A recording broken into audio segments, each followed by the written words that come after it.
Hey friends, it is Ben again with yet another video for the differential calculus course because we had a bunch of examples to get through and we just kind of ran out of time. Sorry about that. But we're looking at doing curve sketching today, and we have just a few more examples to try to get through for it. So without further ado, I'll probably have some more ado, but you know, I'll try not to.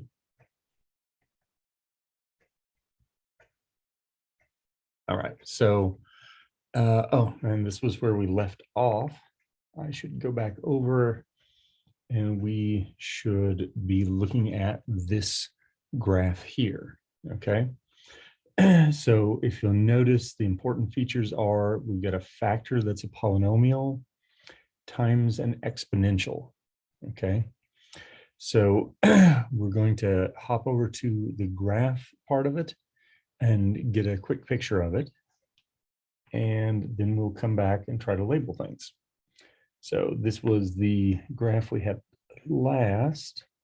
So I'm going to take this one here. And as you can see, it grows much faster than the logarithm did.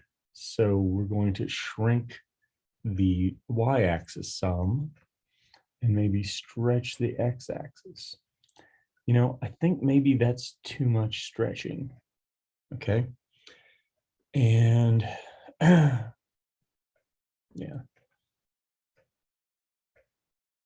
Because really all of our important features look like they happen between about -2 and +1. So let's just kind of get that sort of picture going on there. And we'll use that. All right. So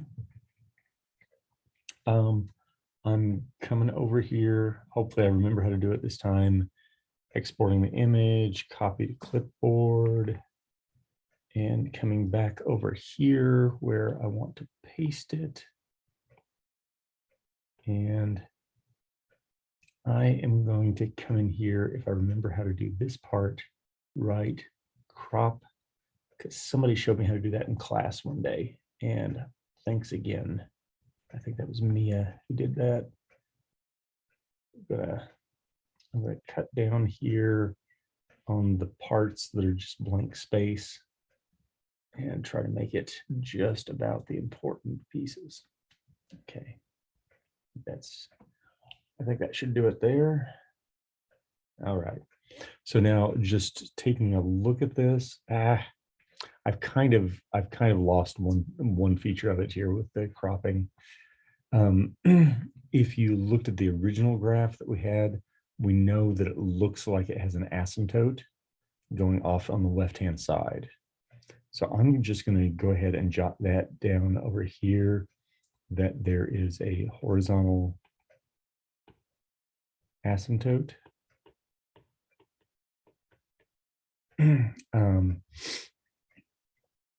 Y equals 0 as x is going to -infinity. Okay. So, so bear that in mind.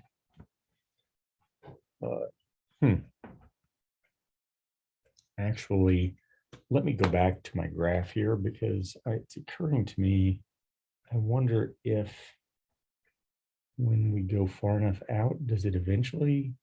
No, I guess it does go up and up forever. Okay, never mind. You can see that it's got that y asymptote, that y equals 0 as an asymptote off to the left. I was thinking it would have the same thing off to the right. But, oh, wait. But it doesn't because I have the wrong function.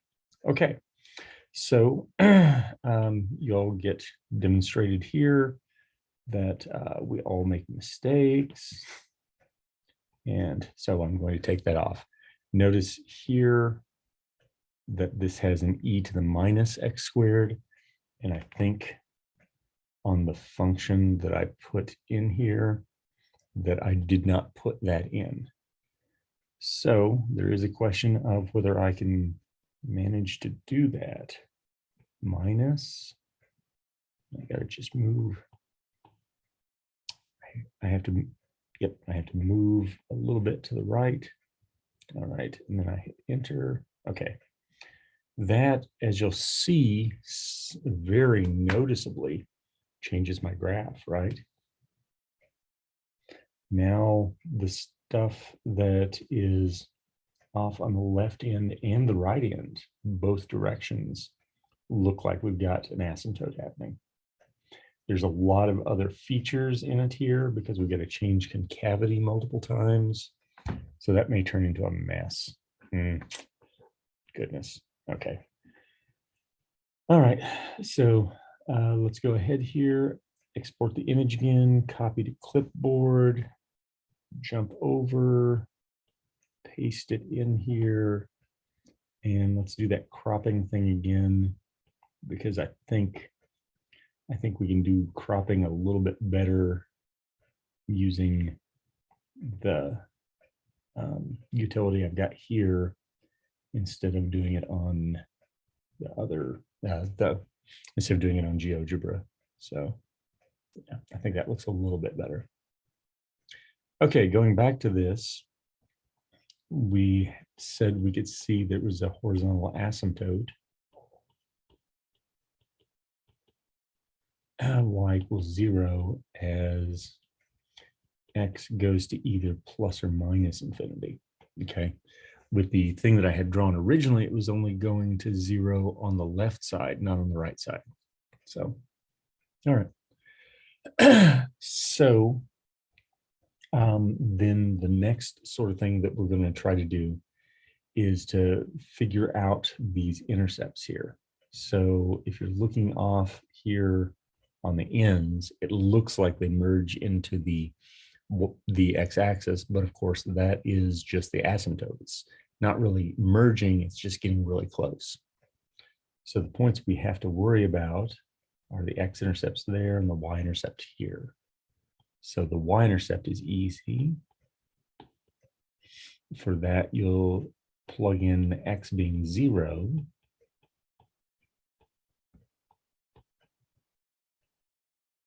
And of course, that turns out to be just -1. So over here, maybe I'll go ahead and label 0 minus 1 as the y-intercept. Okay. Then I'm going to have to worry about these x-intercepts here. And that seems like it might turn into a little bit of a miserable work because of the fact that we've mixed polynomials and exponentials. Remember, the previous example was really awful about that. But it turns out it's not too bad on this one, because when we set this equal to 0, this part can't be 0. So that means this part has to be 0, which says 2x squared equals 1, x squared equals 1/2, x equals plus or minus 1 over the square root of 2. Okay, so I'm going to go ahead and try to label that here. Maybe I'll put the labels like that and have plus or minus 1 over square root of 2 comma 0 as the x-intercepts.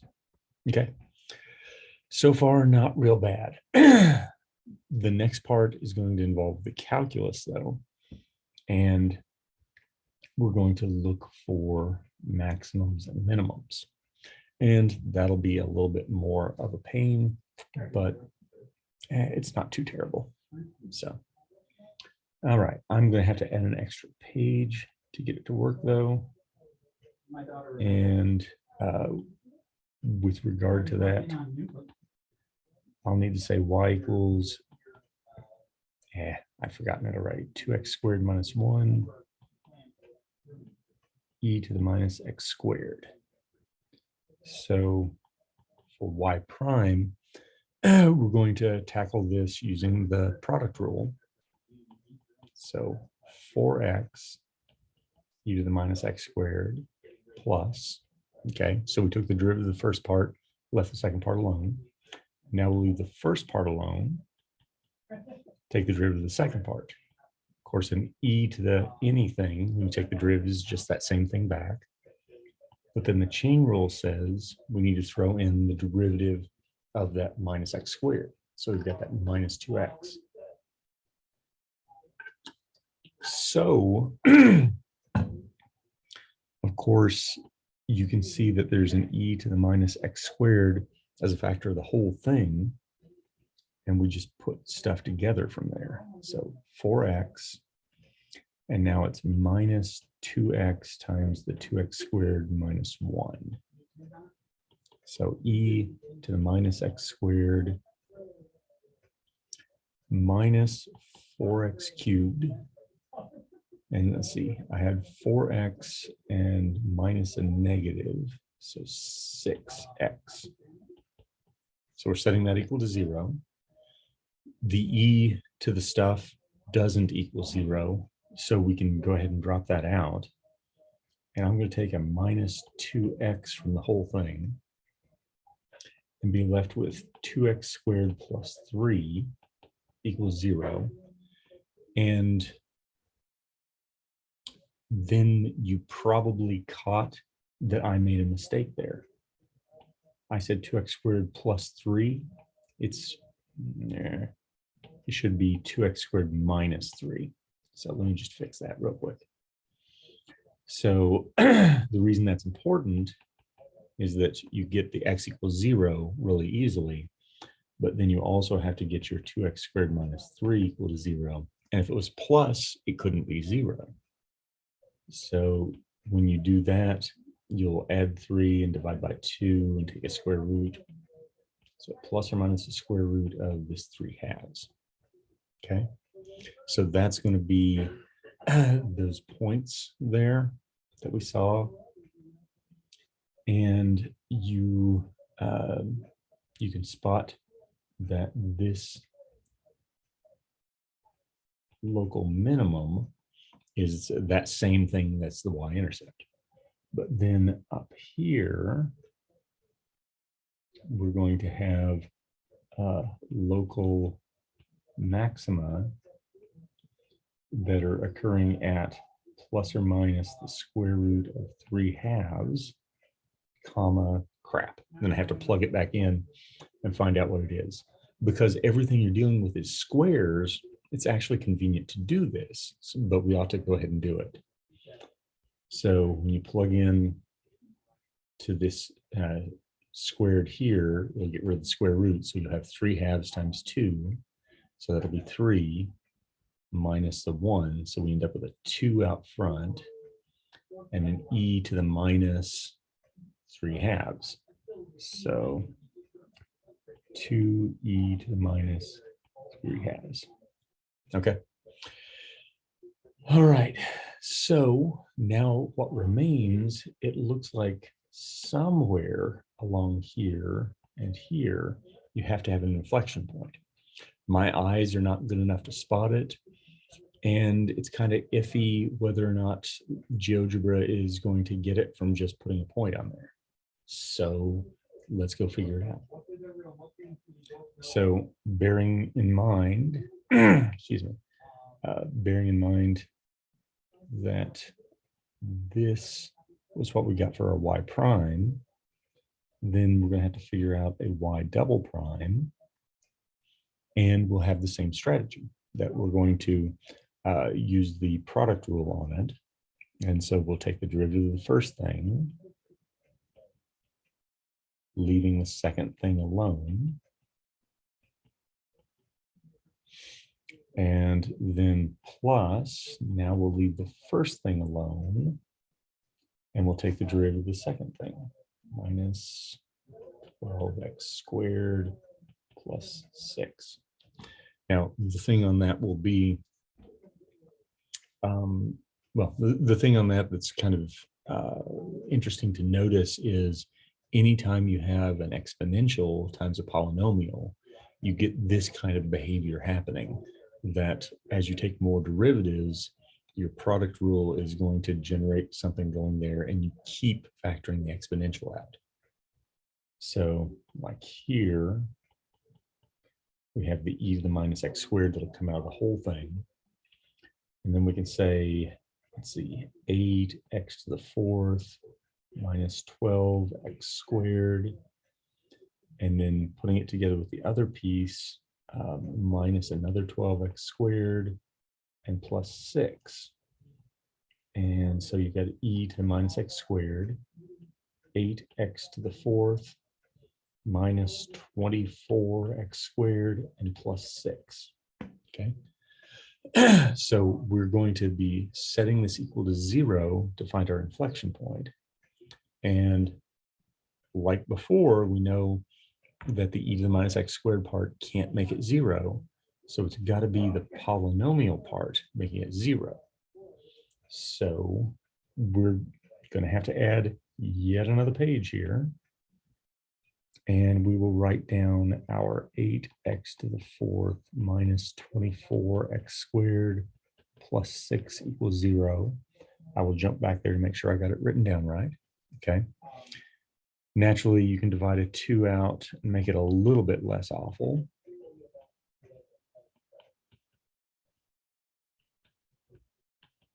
Okay. I don't know whether I can factor this or not. You know, to check that, you can always go through and say, I need b squared minus 4ac. And the thing is, what we're going to end up doing is solve for x squared. Okay. And so yeah, we're checking here, b squared, the b is the minus 12. So 144 minus 4 times 3. And if that turns out to be a perfect square, then we will have a way to factor it. Let's see, 4 times 4 is 16 times 3 is 48. So 144 minus 48 is 96. Not a perfect square. So that tells us that we don't have to bother with the quadratic, or with the factoring on that. We can just go ahead to the quadratic formula and have 12 plus or minus a square root. 12 squared minus 4 times the a is 4, the c is 3. Hey, wait a minute, that's that thing that we were doing earlier. So, you know, and divide by 2. I'm sorry, 2 times a, so 2 times the 4. So we have 12 plus or minus the square root of 96. Let's see, that is 4 times the square root of 3. That's doesn't sound right. 96 factors into 16 and 6. Okay, so that was my error there. So 4 square root of 6, all that divided by 8. So we will end up with 3/2 plus or minus square root of 6 divided by 2. Okay. Now, I usually don't try to get approximations for these things because I usually don't have a calculator at hand. There's going to be a reason why we have to do this, because we were not solving for x, we were solving for x squared. And I believe one of these will turn out to be negative. So, wow, my calculator just did something weird. It had like a fuzzy screen on it and stuff. So I'm going to do 1.5 plus square root of 6 divided by 2. So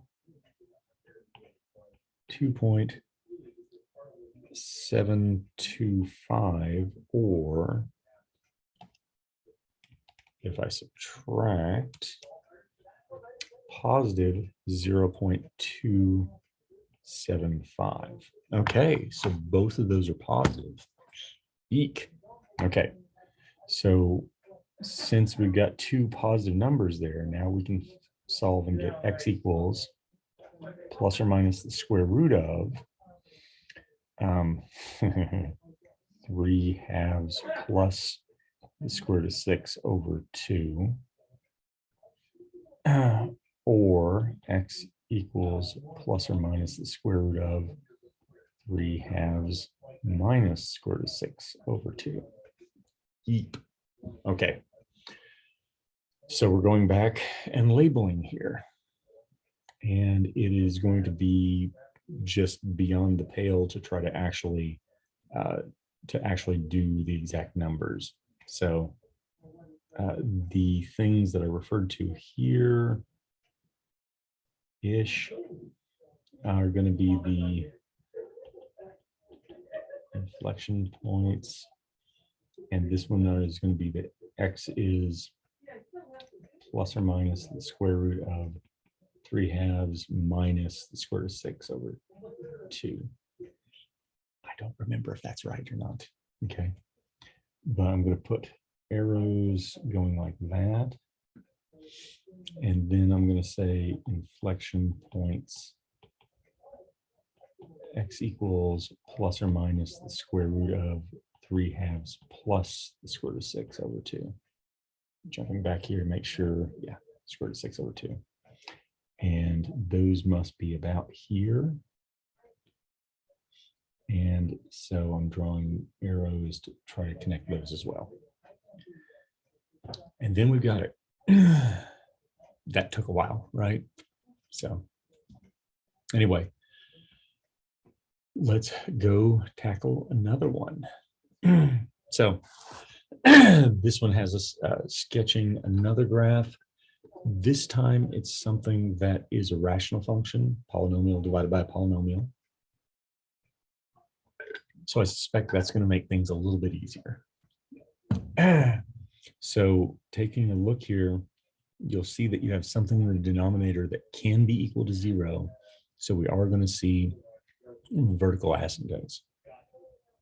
Then because the degree of the numerator is no more than the denominator, we're going to also have horizontal asymptotes. Let's go ahead and go back to our grapher and see what happens here. And so if you look at it and you don't know what's going on, you might immediately say, aha, this is like an inverse tangent. I'll just draw that and I'm done. But if you zoom in a little bit there, you're going to spot your your vertical asymptotes there. Now, in order to make this look a little bit better, I'm going to go ahead and put those in there. I can see that they're going to be x equals 3 and x equals -3. Okay. And I'm going to do something tricky on this if I can remember how to do it. So settings, style, line style, dashed. Yes. All right, so I can make those into dashed lines. If you are doing this by hand, you kind of ought to make them into dashed lines.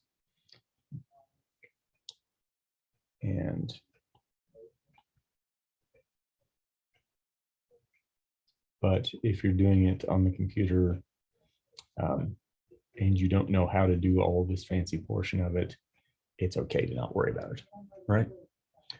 So I'm gonna come in here, export my image, copy to clipboard, jump back over and paste this in here. And it looks like, I think I'll crop it a little bit here because I feel like these portions here that's probably getting it good enough, right? So with looking at what to do here, we can see the horizontal asymptotes.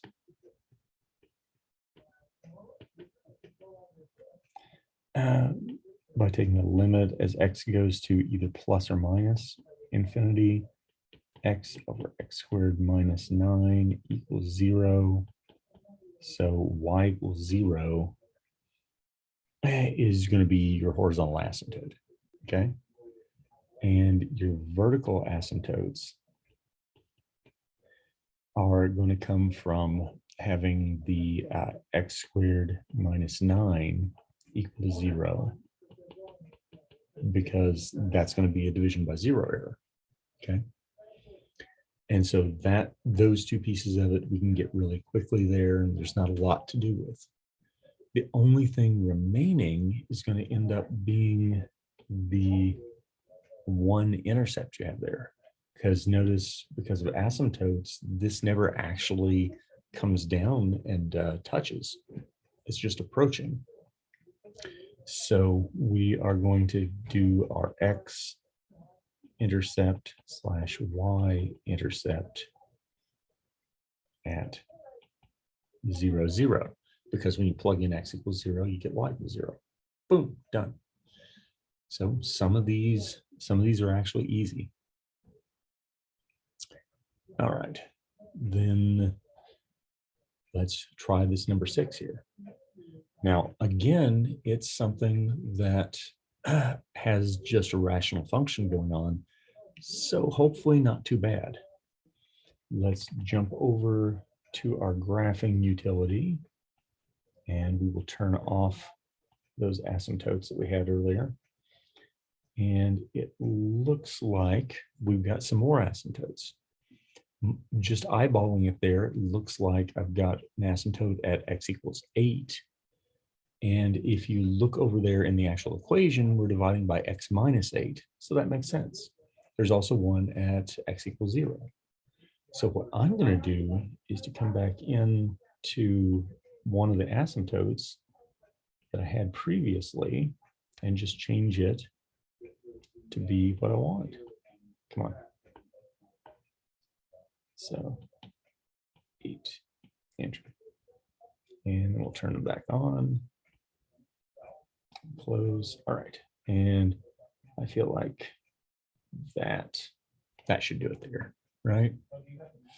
And it looks like we do have an intercept, or a couple of intercepts there that we'll have to actually solve for. And so I'm going to go ahead and try to put that in. And I'm not super confident that I will have gotten them, but they're labeled. And so that's going to be kind of convenient for what I'm going to do next. All right. Export image, copy clipboard. If you're doing this by hand,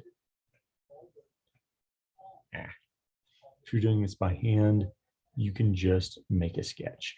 Okay, you don't have to mess with all of this copy to clipboard and stuff like that I happen to be doing. But, you know, if you've got it on a device, feel free to try to edit things so that you leave out, you know, extra stuff that doesn't seem like it's super important to the picture. And maybe I'll make this a little bit bigger now that I've done that. All right. So we will do much the same things as before. Horizontal asymptote.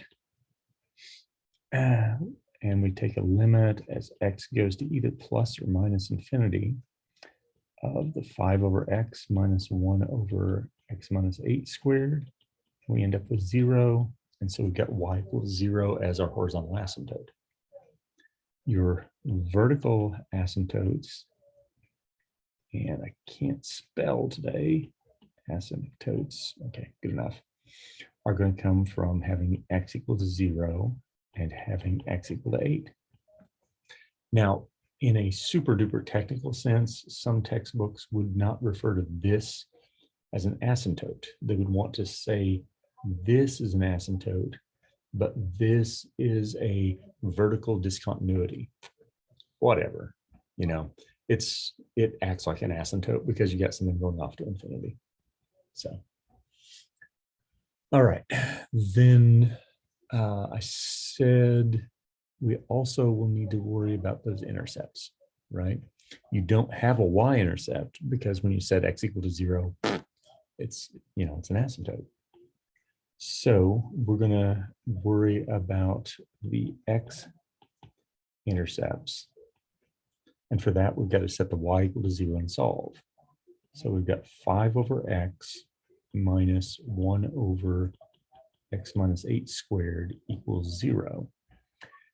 And you can either move stuff to either side and cross multiply, or you can try to do least common denominators. They will both get you the same result in this particular case. All right. But I'm going to go ahead and do it with least common denominators and have 5 times x minus 8 squared, and then minus 1 times x all over x times x minus 8 quantity squared. So my top there turns into 5x squared minus, let's see, 8 times 2 is 16, so 80x, and plus 8 squared is 64, and times 5, so 320, and then the minus x here over the x times x minus 8 quantity squared. So what we're really solving is 5x squared minus 81x plus 320 equals 0. I don't know if that factors or not, and I'm not sure that I really want to check, but I'm going to go ahead and do that with the b squared, so 81 squared. If you hear a clicking, it's because I've got the calculator to do this. 81 squared minus 4 times 5 times 320. Turns out to be 161, which is not a perfect square. 169 is, 144 is, and this is between them. So since it's not a perfect square, we're just going to go ahead and use the quadratic formula. And so with regard to that, we just plug in 81 plus or minus the square root of 161, because I just did the b squared minus 4ac on the calculator, divided by 2a, so that's 10. So you get 81 over 10 plus or minus the square root of 161 over 10. And so I might here write 81 minus the square root of 161 all over 10. And here I might write the 81 plus square root of 161 all over 10. Okay. Those numbers don't sound right to me. So pardon me for just a second as I try to check. Quantity 81 minus square root of 161 close quantity divided by 10. 6 point something. Yeah, okay. And then the plus 9 point something. Yeah, okay. Okay, those numbers didn't sound right to me, but it looks like they're right on the graph. So, or it looks like they're right when I give them in the calculator. All right. Hopefully you all feel good with that. Let's get another one. So this is again asking us to sketch a graph, and we've got polynomial looking stuff. Okay. Now, this has a feature on it that didn't come up on our list. Somebody was asking me in class, have I got an exhaustive list? I thought I did, but this particular thing here has what's referred to as a slant asymptote. Okay. So if you're saying, what the heck is a slant asymptote? You will see one in the picture, and we'll see how to identify it once we get there. All right. So let's turn off all of these and turn on this one. All right. So we can go ahead and zoom wherever you want to on this. Oh, damn it. I hate it. Sorry. I keep forgetting to turn off the point maker. And so, all right. So it looks like all of our really important things that we have going on are fairly close to the origin. And if we want to, we can zoom, come on, we can zoom vertically and see some more stuff happening there. But the idea with that slant asymptote is actually that line that you can kind of see there, okay? So we will go ahead and work it out here in just a minute, but I believe the thing that we're going to see is that y equals x will turn out to be that line. And then I will take that y equals x on the settings. I don't like that it's gray all the time. I like one maybe it's red occasionally. Ew, no, red doesn't look good. Let's try green. Yeah, okay. And then for the style, I'm going to change that to a dashed line. So there. Yeah, maybe green wasn't the best choice. All right. We're going to go ahead and export image, copy clipboard, jump back over here and paste in here somewhere. And I think we can crop it. And we don't really need to have the stuff that's very high up there or very low down. So I'm going to cut down on the vertical parts. I think I'm probably going to cut down on the horizontal as well. And yeah, done. All right, so that should get it there. And so the thing that we'll see on this immediately is the vertical asymptotes.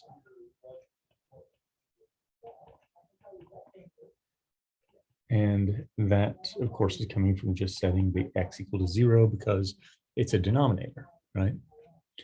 Then the slant asymptote portion that I mentioned there, the idea for that is that you take and do the long division and convert that into x plus, and then it's 1 over x squared. So this portion here is going to go to 0 as x is going to infinity. So I'm going to jot down here and help write it down. Limit as x goes to infinity, 1 over x squared is going to be equal to 0. So y equals x is the slant asymptote. Okay, so that's all we mean on those is if you see a portion of a function here where there's one behavior that happens as you go out to infinity and then another piece of it like this that we refer to as transitory behavior, then we've got asymptotic and transitory behavior that we kind of break it up into. It doesn't come up a lot, but it does in this particular example. Okay, so then the only thing that we've got remaining on this is going to be an intercept, which y'all can see is right about there, right? I don't think it turns out to be -1, but it might be. So let's get x-intercept. No, it does. Yeah, sorry. You will have your x cubed plus 1 over x squared. We need to set it equal to 0. That says the x cubed plus 1 is 0. It says x cubed is -1. That says the x is equal to -1. There would be 2 more zeros of it if we were doing things with complex numbers, but we're not. So we don't have to worry about that. So anyhow, that gets us. We can put this label on over here, but so that if you want to write this down onto the graph, you can do that. You don't have to, but you can. And because the reason you don't really have to is because we went ahead and did all that stuff and we wrote out the answers out to the side. Anyway, sorry about the fact that we weren't able to get through all that in class. Just, yeah, some of these are a little bit of a slog to get through. All right, I will see you all on Monday. Take care.